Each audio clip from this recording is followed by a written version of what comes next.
I'm back. Thank you guys for viewing my last few videos. I really appreciate that. Today, I briefly want to talk about something that is not totally abstinence related, but I was on Twitter and Facebook, and I happen to have to stay home today from work, so I have nothing else to do but to look at these social networks. And all I'm pretty much seeing is, boo-hoo, it's Black History Month, Black History Month this, Black History Month that, and I'm going, here we go again, whatever. I would say that I am not the biggest advocate for Black History Month, and it's not that I don't appreciate what my ancestors have done for the race. It's not anything like that. It's just that I don't think that is as effective as it used to be, or I don't think it necessarily does what it should do. And when I look at some of the things, still going around in our race, to me, even though we're not legally, bound, I just really feel like we're still bound. We're still in chains. We're still in chains to each other. We're still in chains to society. We're still in chains in our minds. We are still in bondage. We are still slaves, because I look at things in the perspective that when are things going to change? Okay, so what? We can all go to school together. So what? We can all shop at the same place. We can all eat at the same place. That's good. I appreciate my ancestors for paving that way. I really, really do. But where do we go from here?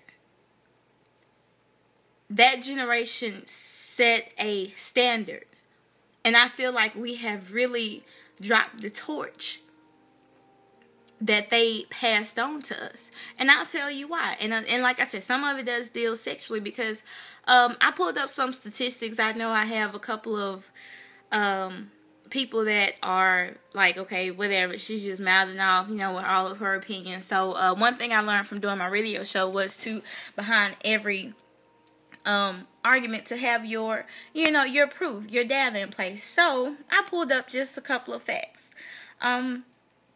First things first, we should know by now that to really honestly thrive in this country, you need to have an education. And one of the things that Martin Luther King and our ancestors fought for were the freedom to get an education, and not have to be in different classrooms. The freedom to have just as good of an education as a Caucasian person, or whatever. But why is it that we're still not attaining those degrees? And this is not to come down on those that are doing this and going to college, and getting degrees and all of these things like this. This is not good for you. I have a degree. I'm pursuing other degrees. I want to go as high as a doctor's degree. So, this is not to everybody. But for those of you that have degrees, and those of you that are, attaining higher goals, what are you doing to give back to the community? Yesterday at work, I was talking to my students about setting goals. Getting an education and setting goals so that you can come back and give to this community. There is no reason why we should stay at the 5th poorest county in the nation. There's no reason why we should do that. We have got to first fix education. And I know education, you have to deal with parents, and you have to deal with qualified teachers and things like that. But I'm just saying, these are some of the things that I look at when I think of Black History Month. I'm like, okay, what do we celebrate? So I pulled up some statistics, and let me see if I can flip this thing so you can see that I'm actually looking, okay? Let's see. Okay, well, I can't flip it. But anyway, I'm on www.nces.ed.gov, Fast Facts. And so basically this is the Department of Education, the National Center for Education Statistics. That's what I'm looking at. And so I scrolled on down and I started looking at the ethnicity statistics of people going to college, degree granting institutions, as the statistics say. And yet and still we are at as of 2009, 14.3%. 14.3%. And to me, that is nothing compared to the white population of 62.3%. Hispanic population, 12.5%. You know, percentage of distribution of students enrolled in college. So imagine if we're only at 14.3% enrolled from 2009, how many are actually being retained or actually staying in college? Because I'll be the first to admit, my first year in college, my first semester, I almost flunked out. I was not prepared for college. By the grace of God, I would say I have my degree, but I was not prepared, you know. And that's just that is what it is. That's just the gist of things. Okay. So looking at graduation rates from college, looking at, you know, how many of us are actually going to school and bettering ourselves and getting better education, how many of us are actually doing that? And even when we have those educations, taking them and giving back to our communities, making jobs and different things like that, actually bettering our race for us to celebrate. You know, it's like we keep celebrating what other people have done. When are we going to start celebrating what we're doing? You know, we have a black president. Woohoo, I love my president. I voted for him. But it shouldn't stop with him. It should still be common, everyday, ordinary people like me still making a difference. It only takes one. And if everybody has that attitude, it only takes one, we will be in way better predicament. Now, the thing is, what I pulled up also was STD rates. We're number one in that for Mississippi as of 2009. We're number one nationally ranked in chlamydia cases, and gonorrhea cases. We're number one, and syphilis we're ranked number 5. And this is on the Mississippi Department of Health website for Mississippi. And all these facts come from 2009, 2010. You know, we can be number one in that, but we can't be number one going to college. And I would guarantee you that half of the people,